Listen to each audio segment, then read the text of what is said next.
एक सवाल, अल्लाह के करीब कैसे जाएं? इस कहानी में जवाब छुपा है। एक बस्ती में एक इबादत करने वाला बूढ़ा शख्स रहता था। वो हर वक्त नमाज, जिक्र और तिलावत में लगा रहता था, मगर उसके दिल में एक सवाल बार बार आता था, क्या मैं सच में अल्लाह के करीब हूं? एक रात उसने दिल में ठान लिया, मैं सब कुछ छोड़कर सिर्फ इबादत करूंगा, शायद इससे मुझे अल्लाह का कुर्ब मिल जाए। वो शहर से दूर एक सुनसान जगह चला गया। दिन गुजरते गए, रातें सजदों में बीतने लगी। उसकी आंखों से आंसू बहते रहे, मगर दिल को वो सुकून नहीं मिला जिसकी उसे तलाश थी। कुछ दिनों बाद वो वापस शहर आ गया। बाजार में खड़ा होकर वो खामोशी से लोगों को देखने लगा। तभी उसकी नजर एक गरीब औरत पर पड़ी। उसके हाथ में एक पुराना बर्तन था और वो दुकान दुकान जाकर उसे बेचने की कोशिश कर रही थी। उसके चेहरे पर परेशानी साफ दिख रही थी, मगर वो हिम्मत नहीं हार रही थी।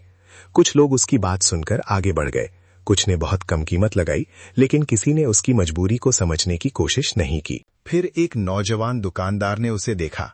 वो ध्यान से उसकी बात सुनता रहा और फिर बिना किसी बहस के उसने उसे उसकी उम्मीद से भी ज्यादा पैसे दे दिए। बूढ़ा शख्स ये देखकर हैरान रह गया। वो आगे बढ़ा और पूछा, तुमने इतने ज्यादा पैसे क्यों दे दिए? नौजवान मुस्कुराया और बोला, मैंने सौदा नहीं किया, मैंने एक मां की मुश्किल आसान की है। ये सुनकर बूढ़ा शख्स खामोश हो गया।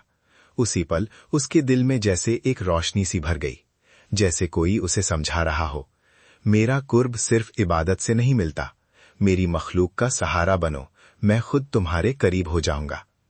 बूढ़े शख्स की आंखों से आंसू बहने लगे। अब उसे समझ आ गया था, अल्लाह तक पहुंचने का रास्ता सिर्फ सजदों से नहीं, बल्कि इंसानियत और